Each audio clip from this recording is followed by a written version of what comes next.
இந்த உலகத்தில் வானம் மிக மிக அற்புதமானது. உலக படைப்பிலேயே அதில் பறக்க வேண்டும் என்றால் நமக்கு இறகு போதாது, சிறகு வேண்டும். நான் சிறகு என்று சொல்லாமல் ஏன் இறகு என்று சொன்னேன் என்றால், சிறகுகள் பெற வேண்டும் என்றால் இறகுகளை கோர்த்து கொள்ள வேண்டும். இறகுகளினுடைய மொத்த தொகுப்பு தான் சிறகாக நமக்கு அமையும் என்பதனால் வாசிப்பு எனும் இறகு என்கின்ற தலைப்பில் நான் பேசுவதற்காக இங்கே வந்தேன். வாசிப்பு என்பது புத்தக வாசிப்பா, மனிதர்களை வாசிப்பதா, அல்லது சம்பவங்களை வாசிப்பதா? வாசிப்பது என்றால் என்ன? இந்த சொல் இருக்குல்ல, ரொம்ப நுட்பமான சொல். இன்றைக்கு நான் இந்த உதாரணத்தோடு நான் இந்த பேச்சை தொடங்குறேன். ஒரு 2 மாதம் இருக்கும். நான் இந்த மொபைலில், நீங்களா ரீல்ஸ் பார்ப்பீங்களா? நானும் பார்ப்பேன். ஆனால் 15 நிமிஷம் தான் பார்ப்பேன் ஒரு நாளைக்கு. அதுவும் தூக்கத்துக்கு முன்னாலாம் பார்க்க மாட்டேன். பயணத்தில் நேரம் இருந்தால் பார்ப்பேன். ஓய்வாக இருக்கின்ற நேரத்தில் நான் மொபைல் பார்ப்பதில்லை. பணியின் போது அதையும் ஒரு பணியாக எடுத்துக்கொண்டு ஒரு 15 நிமிடங்கள் பார்ப்பேன். அது பணியாகவே பார்ப்பேன். பார்த்துக்கிட்டே இருந்தேன் பாருங்க. ஒரு காட்சி வந்தது, ரொம்ப முக்கியமான காட்சி. அது உங்களுக்கு மிக மிக பயன்படும். நான் சொல்கிற இந்த சம்பவம், இதை வாசிச்சிட்டிங்கன்னு வச்சுக்கங்க, இந்த 15-20 மணித்துளிகளில் நான் சொல்லுகின்ற ஒவ்வொரு கருத்தும் ஒரு இறகு. வாங்கி வச்சுக்கோங்க. நீங்கள் சிறகடித்து பறப்பதற்கு, உங்கள் சிறகை வடிவமைப்பதற்கு அந்த இறகுகள் பயன்படலாம். வாங்கி வைத்துக் கொள்ளுங்கள். முதல் இறகு, ஒரு அம்மா ஒரு பெரிய பாத்திரத்தை பிடிச்சிக்கிட்டு, இந்தா பிடி அப்படின்ட்டு உங்க வயசுல இருக்கக்கூடிய ஒரு பிள்ளைய கூப்பிட்டா. அது அவங்க பொண்ணு, 15-16 வயசு இருக்கும் சார். அந்த பொண்ணு நேரா வந்து புடி அப்படின்ட்டு அந்த பாத்திரத்தை, சூடா இருக்கு கவனமா புடிங்கிறாங்க அவங்க அம்மா. அந்த பொண்ணு என்ன பண்ணுது, இப்படி நீட்டுச்சு. அவங்க அம்மா சொல்றாங்க, சூடா இருக்கு இப்படி புடினாங்க. மறுபடியும் இப்படியே நீட்டுச்சு. அப்புறமா இன்னும் கொஞ்சம் குரல் உயர்த்தி,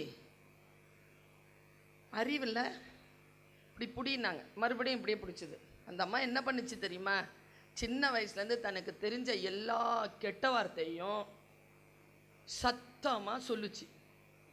அறிவில்லை, நல்லா தானே உன்னை பெத்த, நல்லா தானே படிக்கிற, ஸ்கூலுக்கு போகிறல்ல, பாடெல்லாம் படிக்கிறல்ல, ஒரு சொல் சொன்னால் உனக்கு புரியாதா? நீ என்ன சாப்பாடு தானே சாப்பிட்ற, சாப்பிட்டா அது செரிக்காதா? மண்டையில் ஒன்றுமே இல்லையா? இப்படிலாம் பேசுது. அவ்வளோ நேரம் அது பேசினதுக்கு அப்புறமா அந்த பொண்ணு இப்படி பிடிக்குது. எனக்கு அது எங்கேயோ வலிச்சிருச்சுங்க. நான் இதை உங்ககிட்டயும் சொல்லிட்டேன். இப்போ எல்லாருமே அந்த குழந்தை மேலே தப்பு தானே சொல்வீங்க. 10 வாட்டி சொன்னால் புரியாமல் 11 வாட்டி திட்டுனா தான் புரியுதுன்னா அந்த பிள்ளைய எல்லாரும் கோச்சிப்பாங்க தானே. நான் அந்த குழந்தையின் நிலையிலிருந்து இந்த தலைப்பை அணுகுகிறேன். ஒரு வாட்டி சொன்னா ஏன் புரியல தெரியுமா? ஏன் புரியல தெரியுமா? இப்போ நான் பேசிகிட்டு இருக்கிறேன், யாரோ எழுந்திரிச்சு போகிறாங்க, பேசுகிறத விட்டுட்டு அவங்கள வேடிக்கை பார்த்துட்டு திரும்பினீங்கன்னா நான் சொல்கிறது புரியாது. லிங்க் கட்டாச்சுன்னா புரியாது. உதாரணத்துக்கு சொல்கிறேன். இப்போ நான் பேசிக்கிட்டு இருக்கிறேன்னா, மேடையில் யாராவது ஒருத்தர் வந்து நம்ம சென்னா கேசவன் சார் காதில் ஏதோ ஒரு விஷயத்த சொல்கிறாருன்னு வச்சுக்கோங்க. அங்கிருந்து வர்றவங்களை வேடிக்கை பார்ப்பீங்களா? நான் இங்கே பேசிக்கிட்டு இருக்கிறேன்,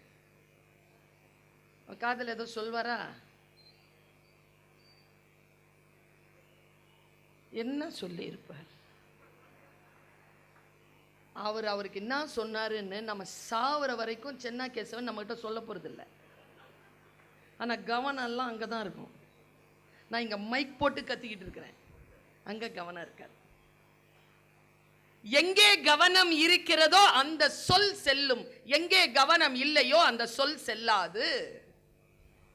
வாசிப்பிலும் விளையாட்டிலும் உங்கள் கவனம் முழுமையாக இல்லை என்றால் வாசிப்பு செல்லாது, விளையாட்டு செல்லாது.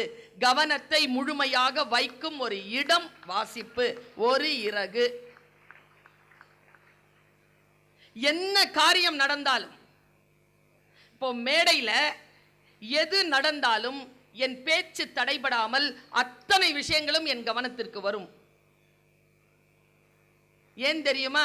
நான் புத்தகம் வாசித்து பழக்கப்பட்டு இந்த ப்ராசஸை, இந்த மைண்டை செதுக்கி வச்சிருக்கேன். எதுவுமே மிஸ் ஆகாது.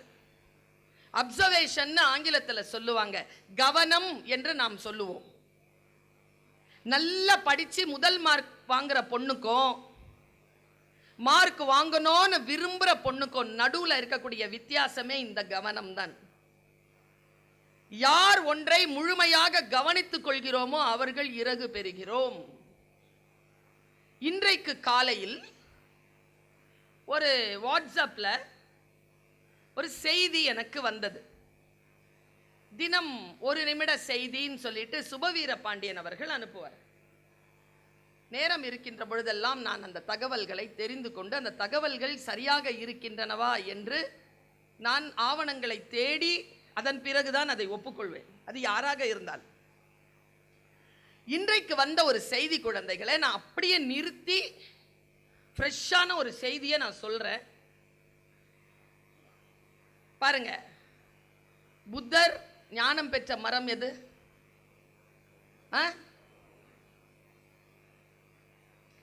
நமக்கு நமக்கு நம்ம மொழியில் அதுக்கு என்ன பேரு? எல்லா ஊர் நிறைக்க அரச மரம் தான் இருக்குது. அங்க போய் புத்தர் உக்காந்ததுனால அது போதி மரம். போதி மரம்னு ஒண்ணு கிடையாது. புத்தகங்கள் எல்லாம் இருக்கு. யார் உரியவர்கள் அதை வாசித்து விடுகிறார்களோ அந்த புத்தகம் இறகாக மாறுகிறது.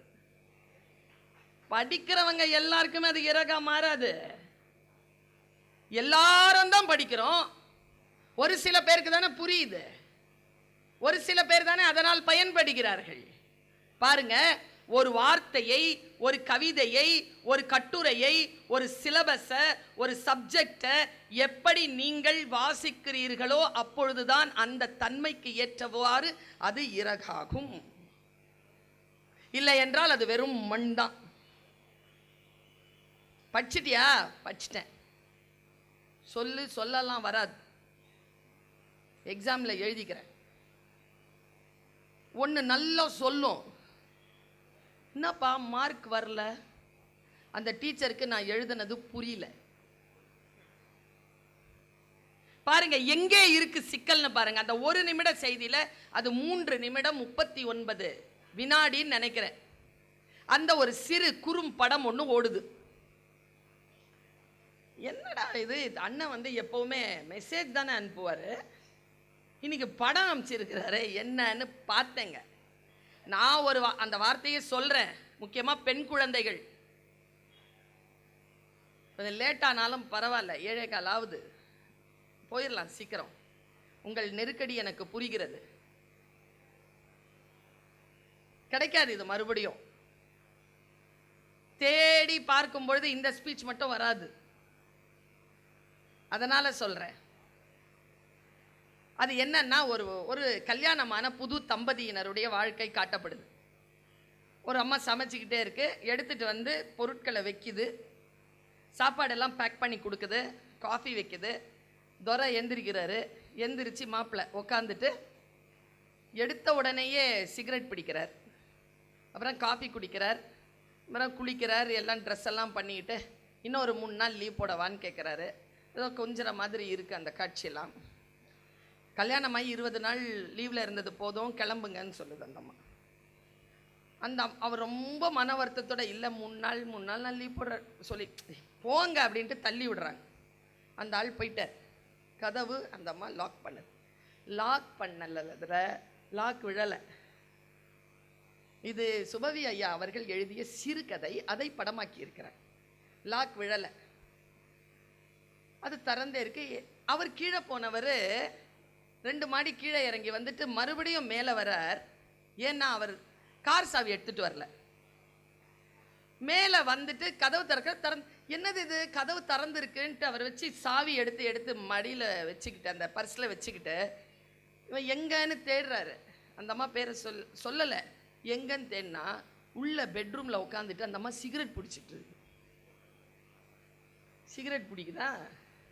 இப்போ நீங்கள்லாம் சிகரெட் பிடிக்குதுன்னு சொன்ன உடனே சிரிச்சிங்களா? இதே ஒரு பொண்ணு கீழே இறங்கி போய் மேலே சாவி தேடிட்டு வரும்போது புருஷன்காரன் சிகரெட் பிடிச்சிட்டு இருந்தான்னு சொன்னால் சிரிப்பீங்களா? சிரிக்க மாட்டீங்கல்ல. இதுதான் சிறுகதை. அவன் சிகரெட் பிடிச்சது அவன் பார்த்துட்டு பஞ்சாயத்துக்கு அவங்க அம்மாவையும் அவங்க அவங்க அப்பாவையும் அவங்க அண்ணனையும் கூப்பிட்டுருவார். 2 பேரும் உக்காந்துட்டு 2 பேரும் அவ்வளோ அட்வைஸ் பண்ணுவாங்க. அட்வைஸ் பண்ணும்போது புருஷன்கிட்ட அப்பாட்ட அண்ணன்கிட்ட எல்லாம் கையிலையும் சிகரெட் இருக்கும். அவங்க 3 பேரும் சிகரெட் பிடிச்சிக்கிட்டு தான் இவகிட்ட பஞ்சாயம் பேசிகிட்டு இருப்பாங்க.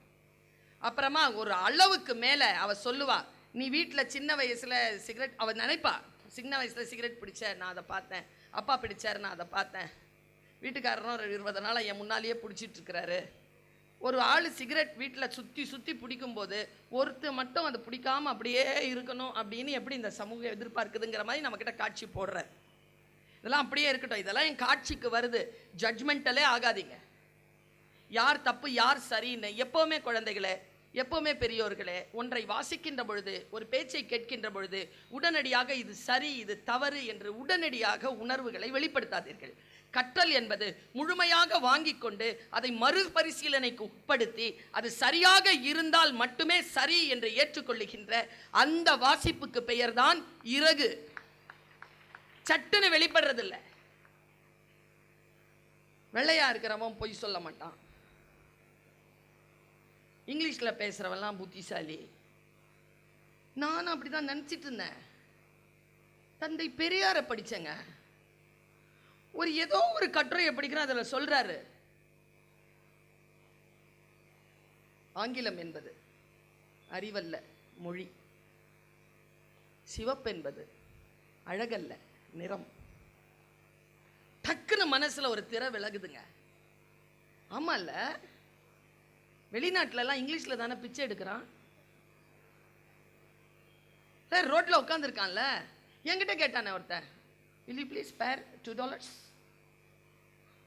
You are going to have your supper, Chicago. Yes, I didn't have anything for last 2 days. Will you please spare me $2? என்கிட்ட பிச்சை கேட்குறான். இங்கிலீஷு ஸ்டைல் இங்கிலீஷில். எனக்கு இங்கிலீஷ் தெரியாது. ஆனால் என் பர்ஸில் பாஸ்போர்ட்டோடு சேர்த்து $2000 வச்சுருந்தேன். எது அறிவு? எது அறிவு?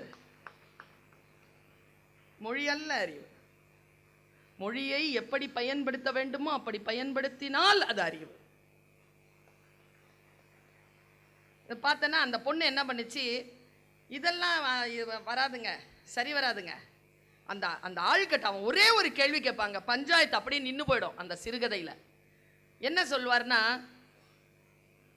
அந்த அண்ணன் சொல்வார், என்னங்க போட்டோங்க அப்படின்னு சொன்ன உடனே அவன் ஒரே கேள்வி திருப்பி கேட்பான், இதுவே உன் பொண்டாட்டி சிகரெட் பிடிச்சா அப்படின்னோட அவன் முகம் அப்படியே இருக்கும்.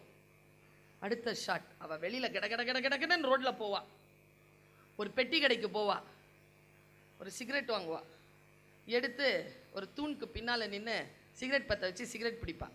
சிகரெட் பிடிச்சிட்டு இருக்கும் பொழுது பக்கத்தில் இருந்த ஒருத்தன் வந்து சிகரெட் வாங்குறவன் சொல்லுவான், காலம் பாரு எவ்வளோ கெட்டு போச்சு, கலிகாலம், பொம்பளைங்கெல்லாம் சிகரெட் பிடிக்குது. அப்போ அந்த பொண்ணு வந்து ஒரு டைலாக் சொன்ன மாதிரி ஒரு டைலாக் தான் முடியுது அந்த சிறுகதை. நீ சிகரெட் பிடிச்சா உடல்நலக்கேடு, நான் பிடிச்சா ஒழுக்கக்கேடா அப்படின்னு முடியும். இப்போ நாம் எல்லாருமே கை தட்டணும்ல, ஏன் கை தட்டணும்னு சொல்லும். இப்போது பொம்பளைங்களை சிகரெட் பிடிங்கிறீங்களா, அவள் பிடிச்சது சரிங்கிறீங்களா? இல்லை, ஒரு பஞ்சாயத்துனா ஒரு தீர்ப்பு வரணும்ல. இப்போ அவர் என்ன சொல்ல வரார், அவர் நிறுத்திட்டார். இவ்வளோதான் கதை. இப்போ பொம்பளை பிள்ளைங்களா என்ன செய்கிறோம், அவங்க சிகரெட் பிடிச்சா எப்படி அது சமூக நலக்கேடுன்னு இல்லையோ, நான் பிடிச்சாலும் அது உடல் நலக்கேடு தான், சமூக கேடு இல்லைன்னு ஒரு முடிவுக்கு வர்றது ஒரு வகை. சிகரெட் பிடித்தால் வரும் உடல்நலக்கேடு, அந்த உடல்நலக்கேடு மட்டும் அல்ல விஷயம். 49 விழுக்காடு தான் உடல்நலக்கேடு. யார் சிகரெட் பிடித்தாலும் அது 51 விழுக்காடு சமூக கேடாக வந்து சேரும் என்று யார் நினைத்து கொள்கிறோமோ அப்பொழுது இந்த சிறுகதை நமக்கு புரியும். பல நேரங்களில் விடுதலை சுதந்திரம் என்கின்ற பொருண்மையில் ஆண்கள் செய்யக்கூடிய அத்தனை கேடுகளையும் பெண்கள் செய்தால் போதுமானது என்கின்ற புரிதலை எனக்கு இந்த 3 நிமிட படம் எனக்கு ஒரு இறகை தருகிறது. ஆம், நான் மகன் வளர்த்து கொண்டிருக்கிறேன். என் வீட்டில் மகள் இல்லை. மகன் வளர்க்கின்ற பொழுது ஒரு ஒழுக்கத்தை ஒரு பெண்ணுக்கு இந்த சமூகம் எதையெல்லாம் சொல்லி கட்டுப்பாடாக வளர்க்கிறதோ அதே கட்டுப்பாட்டை நான் ஒழுக்க ரீதியாக என் மகனுக்கும் தர வேண்டும் என்கின்ற கடமையை இந்த சிறுகதை எனக்கு தந்தால் என் வாசிப்பு அது சிறகாக மாறும். ஒன்றும் இல்லை, மகாபாரதம் நடந்துச்சா? நான் ஏன் வாசிக்கிறேன்? இங்க இருக்கிற எல்லாருக்கும் தெரியும்ல நான் எந்த மதத்தை சார்ந்தவள்னு. ஆனால் நான் பைபிள் பேசுகிறேனா? நான் பகவத்கீதை பேசுறேனா? நான் தேவார திருவாசகங்கள் பேசுறேனா? நான் தந்தை பெரியார் பேசுறேனா? நான் அறிவர் அம்பேத்கர் பேசுறேனா? ஏன் பேசுறேன்? நான் அதில் எந்த அரசியலும் பேசுவதில்லை. அதிலே இருக்கக்கூடிய கோடான கோடி மக்களுக்கு எது நன்மை தருமோ அந்த நன்மையான விஷயத்தை எடுத்து அதை ஒரு என் இறகிலே என் சிறகிலே ஒரு இறகாக போட்டுக்கொள்கிறேன். வாசிப்பதற்கு மதம் தடை இல்லை. பாருங்க, பகவத்கீதையில ரொம்ப முக்கியமான அந்த மகாபாரதத்தில் நடந்த மிக முக்கியமான ஒரு கட்டம். எனக்கு நீங்க வாசிக்கிறதுக்கு ஒரு விஷயம் கொடுத்துட்டீங்கன்னு வச்சுக்கோங்களேன், அதான் என்னுடைய என்டர்டெயின்மெண்ட். இப்படி இருக்கிறது எவ்வளவு வசதி தெரியுமா மேடம்? நம்புறீங்களா இல்லையா? வாசிப்பை என்டர்டெயின்மெண்டா மாத்துறது. என்ன என்ன விஷயம் மட்டும் சொல்றேன். நான் கல்லூரியில் பேராசிரியர், இப்போ தமிழ்ச்சங்கத்தின் உலக தமிழ்ச்சங்கத்தின் துணைத் தலைவர். எனக்கு சம்பளம் கிடைக்குது, ஓகேவா? ஆனால் நான் இதுக்கு ரொம்ப எல்லாம் படிக்க வேணாம், இனிமேல் படிக்க வேணாங்க. நான் படித்து முடிச்சிட்டேன், எனக்கு வேலை கிடைச்சிச்சு. நான் மாத சம்பளம் வாங்குறேன், நான் வேலை செய்யலாம், அவ்வளோதான். நான் ஏன் படிக்கிறேன்? ஏன் தெரியுமா? என் சம்பளம் என்பது பிரெட்டு. பசிச்சா ரொட்டி இல்லை சோறு. நான் பேசுகிறேன்ல, படித்து பேசுகிறேன்ல, நீங்கள்லாம் என் பேச்சுக்காக காத்திருக்கிறீங்கல்ல, அது என்ன தெரியுமா? அதுதான் அந்த சோறை மிக ருசியாக சாப்பிடுவதற்கான வெஞ்சனத்தை எனக்கு தருகிறது. ஒரு அந்த பிரெட்டை சாப்பிட்றதுக்கான க்ரீம் வாசிப்பு தருது எனக்கு. என்னை கூப்பிட்டு பேச வச்சு அனுப்புறதுக்கு சம்பளம் இருக்குது தெரியுமா? அது நான் மாதம் மாதம் வாங்குற அரசாங்கம் கொடுக்குற சம்பளத்தை விட கூடுதல். வாசிப்பு எனக்கு இறகுகளை சேர்த்து சிறகாக்கியதா? எது உனக்கு புகழை தருமோ, எது உனக்கு ஆரோக்கியத்தை தருமோ, எது உனக்கு மேன்மையை தருமோ, எது உனக்கு செல்வாக்கை தருமோ, எது உனக்கு பயணத்தை தருமோ, எது உனக்கு அனுபவத்தை தருமோ, அதை உன்னுடைய பொழுதுபோக்கு என்கின்ற சொல்லுக்குள் பிடித்துக்கொள். அப்படி பிடித்துக் கொள்ள வேண்டிய ஒரே விஷயம் வாசிப்பு. நிதானமா படிக்கலைன்னா யார் சொல்றதும் புரியாது. நான் மகாபாரதத்தை வாசிக்கிறேன், நடுவுல heart of the Mahabharatam Bhagavad Gita. அதில் சிலருக்கு முரண் கருத்துக்கள் இருக்கலாம், நான் வாசித்துக் கொண்டே போகிறேன். எங்கே நடந்தது மகாபாரதம்? குருஷேத்ராவில். எப்போ பகவத்கீதை சொல்லப்பட்டது? அர்ஜுனன் ஆயுதங்களை கீழே போட்டுட்டான், அப்போ நடந்தது. விஸ்வரூபம் எடுத்து நின்று கிருஷ்ணர் பகவத்கீதை சொன்னாரு, நம்ம எல்லாருமே கேள்விப்படுறோம். ஜெயகாந்தன் தான் திரை விலக்கினார். என்ன திரை விலக்கினார் பாருங்க. விஸ்வரூபம் என்பது அப்படியே காட்டுறது இல்லை, நாம் காண்பது. சின்ன சிலைங்க, அதுக்கு அபிஷேகம் பண்றாங்க. நமக்குள் பிரம்மாண்டம் விரிந்து அதை கடவுளாக அப்படி பார்க்கிறோம்ல, அது காட்டுவதல்ல, நாம் காண்பது. விஸ்வரூபம் என்பது நான் அருள் பெற்றிருந்தால் எனக்கு அது புரியும். எவ்வளவு பெரிய விஷயம்ன்றது எனக்கு புரியும். கிருஷ்ணர் அப்படி நின்று சொன்னார். அவர் தேர்ல இருந்து எழுந்துச்சு நின்று பின்னால பார்த்து சொல்றார், பார்த்தான்னு ஆரம்பிக்கிறார். எத்தனை பேர் கேட்டாங்கன்றீங்க மகாபாரதத்தை? இங்க போர்க்களத்தில் சொல்றாங்க, ஓபன் ஸ்பேஸ்ல சொல்றாரு. பக்கத்தில் இருக்கிறவங்களாம் கேட்டிருப்பாங்களா? உண்மையாவே பகவத்கீதையை கேட்டது 3 பேர். ஒருத்தர் பார்த்தன் அர்ஜுனன், ரெண்டாவது சஞ்சயன் ஞானி, மூணாவது சஞ்சயன் சொல்ல கேட்ட திருதராஷ்டிரர். 3 பேருக்கு கிடைச்சது பகவத்கீதை. ஏன் அர்ஜுனனுக்கு மட்டும் ஞானம் வந்தது? ஏனென்றால் கிருஷ்ணன் சொன்ன வார்த்தைகளை கேட்டு அதன் ஆழமான பொருளை உணர்ந்து அதை தன் சிறகாக்கி கொண்டவன் அர்ஜுனன் மட்டும்தான், மற்ற 2 பேரும் இல்லை.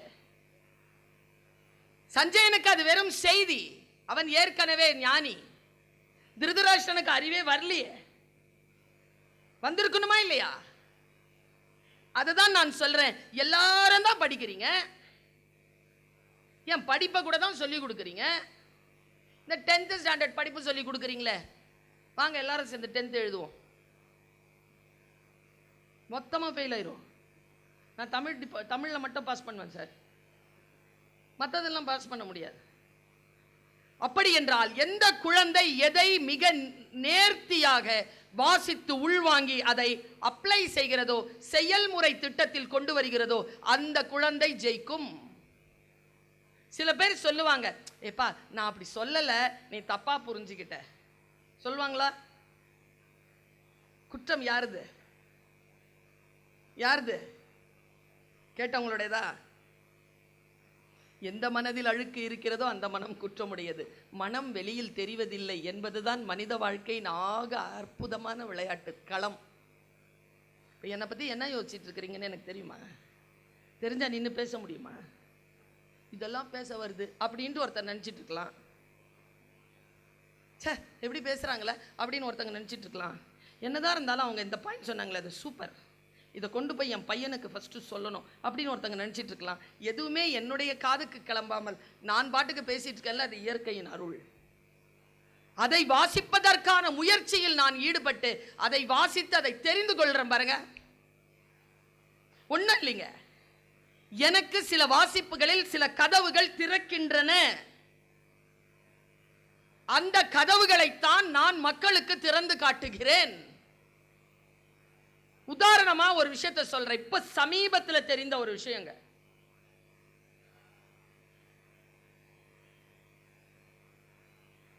அடாலசன்ட்னு ஒரு படம் பார்த்தேங்க. படம் தான். I strongly recommend. இங்க இருக்கக்கூடிய பெற்றோர்கள் யாரேனும் வளர் இளம் பிள்ளைகளை வைத்திருந்தால் 4 எபிசோடுங்க. என்ன தெரியுமா, நமக்கு நின்று நிதானமா ஒரு நல்ல விஷயத்த பார்க்கறது இல்லை. கலாட்டாவா, அநியாயமா, அட்டூழியமா, ஆர்ப்பாட்டமா இருக்கிற விஷயங்களை அப்படி பார்க்கிறோம். பாருங்க, ரத்ன நடராஜன் சார் வந்தார்ல இங்க, 94 வயசு, ரொம்ப வசீகரமெல்லாம் பேசியிருக்க மாட்டாருன்னு எனக்கு தெரியும். ரொம்ப சுமாராக தான் பேசியிருப்பார், போர் அடிச்சிருக்கோம். ஆனால் யார் தெரியுமா பாக்கியசாலி? அவர் பேசினா போர் அடிக்குதுன்னு சொல்லிட்டு அந்த விஷயங்களை விட்டுடாம அந்த விஷயங்களை கூர்மையாக பார்த்து யார் புரிஞ்சுக்கிட்டீங்களோ அவங்க புத்திசாலி. ஏன் தெரியுமா? அது மினிமம் 80 இயர்ஸ் அனுபவத்தை தந்திருக்குது. 80 இயர்ஸ். நம்புவீங்களா? 10-12 பக்கம் தான். ஒரு ஒரு ஒரு விஷயத்தை படித்தேன், அதிர்ந்து போனேன். இப்போ படிக்கிற மேட்டர் இல்லை, பிறகு நிதானமாக படித்து நோட்ஸ் எடுக்கிற விஷயம்னு எடுத்துகிட்டு வந்துட்டேன். அங்கே வச்சா எடுத்துகிட்டு போகிறேன்ட்டு யாராவது எடுத்துகிட்டு போயிடுவாங்களோன்ற பயத்தில் இங்கே கொண்டாந்து வச்சுக்கிட்டேன்.